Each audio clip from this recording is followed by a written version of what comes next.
Through out ஒரு comedy படம் பண்ணுறோம் அப்படின்ற வைக்கும் போது தான் இப்போது அந்த comedy so that hero can itself do the comedy.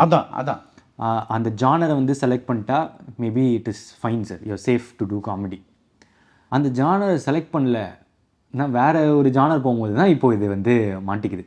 நடுநடுவில் வேறு காமெடி வைக்கும் போது அந்த படத்தோட சீரியஸ்னஸும் வந்து இதுவாகுது, இல்லை அது சில நேரத்தில் அது ஒட்டாமல் இருக்குது. இன்னொரு வே இருக்குது, ஒரு ஃபஸ்ட்டு 20 நிமிஷம் நான் காமெடி பண்ண போகிறேன், அதுலேருந்து படத்தை ஆரம்பிக்க போகிறேன். ஓகே, அந்த ஃபர்ஸ்ட் 20 மினிட்ஸ் செட்டப்பில் வந்து நல்லா ஜாலியாக தான் இருக்க போகுது. அதுக்கப்புறம் அவங்க பேயை பார்த்தாங்க, அதுலேருந்து ஒன்று போகுது, அந்த மாதிரி ஏதோ நான் அது ஒரு வேவாக இப்போ அடாப்ட் பண்ணுறாங்க. ஐ ஃபீல் இந்த sometimes I miss the comedy track பழைய இதில் ஆஸ் அன் ஆடியன்ஸ். ஆப்வியஸ்லி ஒரு ஃபில்ம் மேக்கராக வந்து எனக்கு வந்து அது ரொம்ப கஷ்டம். MCR Pure Cotton Club, formals and casual shirts.